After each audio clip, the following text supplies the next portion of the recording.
Hi all, good evening, here we go. So it's May 2025 and this Sinclair C5 titled 6R is for sale. So it's located in Bournemouth, Dorset, which is in England. So if anyone's keen on it, just let me know. So if you look at my videos from around sort of July, August last year, which is 2024, you'll see that I was able to luckily purchase two Sinclairs. One was 6R and one was 8X, and there's also a third one. The basic story is that they were used on an Irish beachfront, hence the registrations, and then a family, or the family who owned them, then brought them over to England. The boys then used them just throughout the 80s, at least until 88, 89. After that, at least one of them developed a fault with the gearbox, which was then taken apart and sort of strewn all over the place, basically. And then they just literally got mothballed and left in the barn. So these are true barn finds. So the people I got them from were really interested and really interesting people, and they had like steam engines, steam boats, tractors, farming people basically had loads of cool stuff. So yeah, these just literally got left in a barn. So when I was told about them, which was, I think it was around about March 2024, by a guy who spotted me at the Christchurch car show, he mentioned that his family had some Sinclairs, and was I keen? I said yes.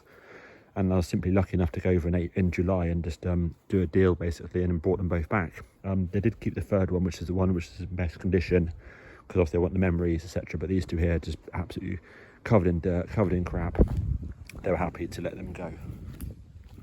Right, and yeah, so looking a bit closely at these. So what I've done is I actually managed to restore both of them. So 8X I restored, as well as this one here, 6R. 8X sold in Bournemouth, and chap's one of my friends actually, and yeah, he absolutely loves it, and you sort of see it around doing all the Dorset shows, etc. And I just thought I'd hang on to the 6R for a little bit, but I've now just got simply too many Sinclairs, so I need to sell one Sinclair. And now I've got my 24 volt Sinclair, etc. I kind of need to make room, so this one here sadly has to go. But luckily I've done a full restoration underneath it, so it's absolutely fabulous. Right, so let's have a quick look then. So first of all, it's 1985 January, nice serial number on there as well. I've restored everything just to the best of my ability. Bear in mind the condition of all the corrosion. Now there's no proper sort of deep rust in it as such, just lots of surface corrosion in the paint. So, and also the body was absolutely disgusting, and the bits and pieces were strewn all over the place. For example, like the mirror. Again, you'll see it in the videos, the original ones. One of these was like in the C5. The other one was completely missing, so I had to purchase the other mirror off a friend of mine. But it has got original brackets and original screws, original front and rear indicators. One of them's got a crack in just there, nothing major, but remember these are originals. I've repainted the chassis, all the black parts, such as the handlebars, the light switches, the hoop. I don't think it had tyres on, so again I've got some better condition original Sinclair tyres, which are the later ones on the back and the front. They're in pretty good condition. It's running the original stickers here. Again, the whole body is covered in marks. Again, it will clean up much more. I have given it a clean, obviously, but it will clean up even better with some much more effort. So it's got marks and scratches and all that sort of stuff, but it's original. There's no cracks in the bodywork. There's no breakages, where you tend to hit breakages underneath here. There's none of that.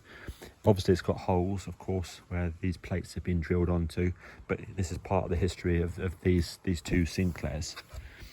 Now, original mud caps, sorry, wheel caps there, centre caps, original boot, original key, and the little tag.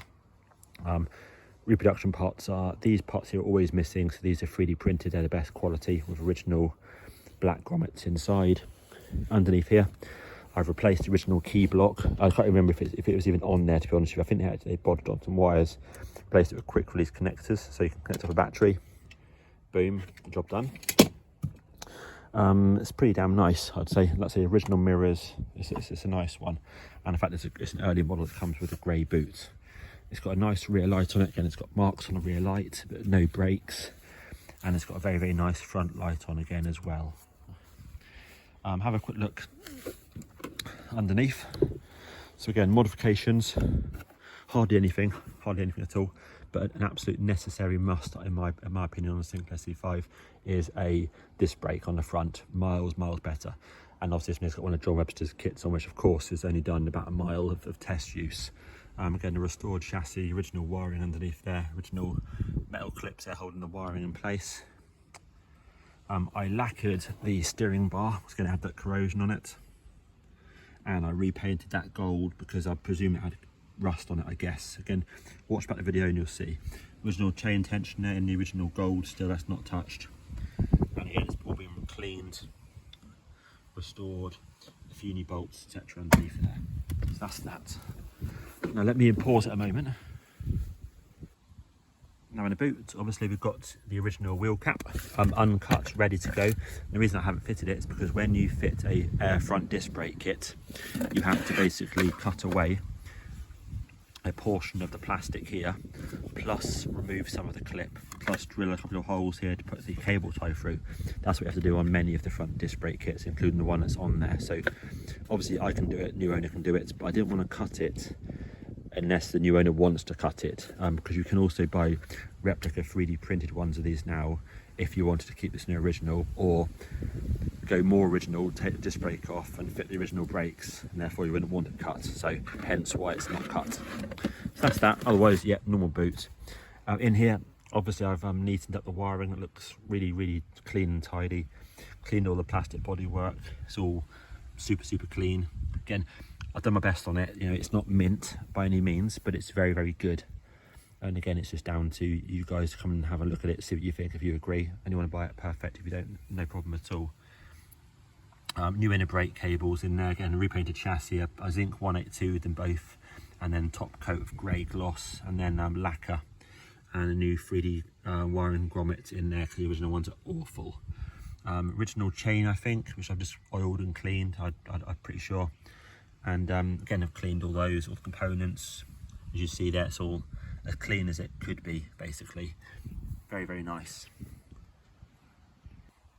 Right, yeah, so just to show it running. So I've only really driven this literally about a mile, so a few test runs. So as the C5 is now for sale and it's now in prime position, I will be testing it out over the following week and just driving it around and just making sure it's, you know, reliable. You can only really check reliability either when the thing's hot. So they either, when you plug them in, they either go wrong straight away electronically, or they like to get hot first, then they go wrong. So I want to sort of run this for half an hour, you know, or so, and just check.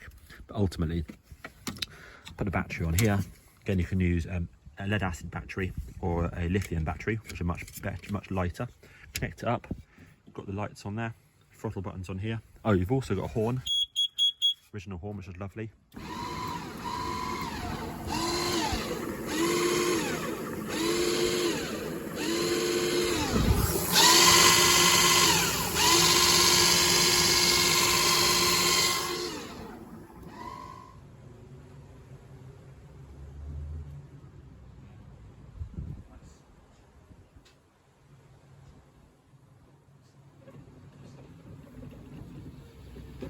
Nice.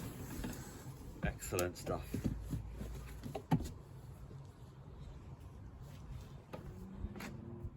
Right then, yeah, so I'm just taking it for a quick go around the block. So yeah, power's on. Quick test of the lights. Yep. Check the indicator whilst I'm at it. And left. Cool. All good. Right. I've left the boot on. All happy days really, I think. So let's bring this through. Yeah, there we go.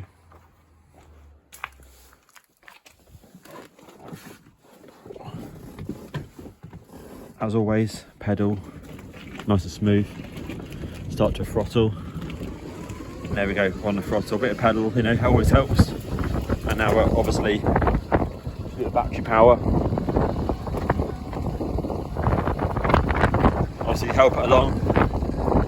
Remember, specifically I haven't charged this battery either for, you know, months and months, because I've been using the lithium ones since March. It's now May.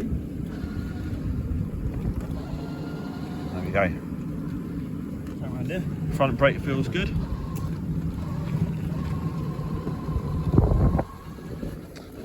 Bit of glass, useful. Yep, so that's pure power. Let me just fill up the back.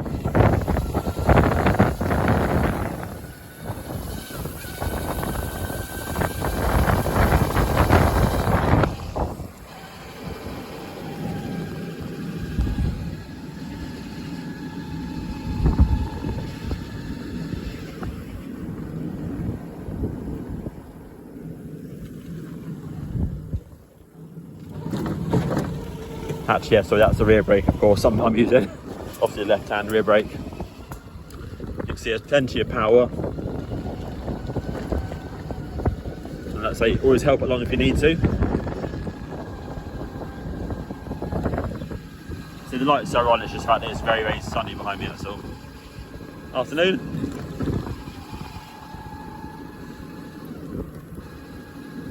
There we go.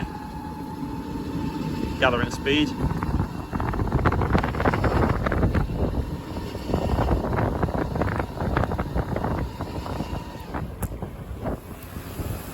Nice, very, very nice.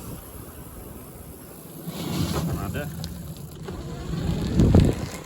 And this will do for the end of the first go. And so obviously if you fit a lithium battery, even better.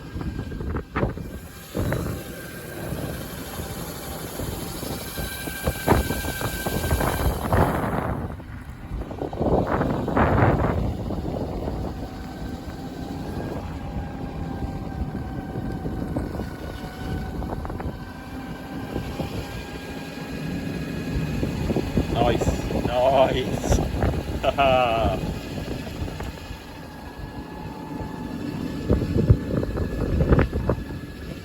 And there we go, you see that was pretty much most of its own power. Bit of rear braking, don't mind the front brake here on these is legendary, so we've got the upgraded brakes from John. And there we go, so we lost a couple of bars obviously on juice, but like I mentioned, this battery has not been charged for months, and obviously I've used it as well many times as well since then. So yeah, you're good. Cool, I hope it was interesting. If anyone's keen to buy it, it's here. Thanks all.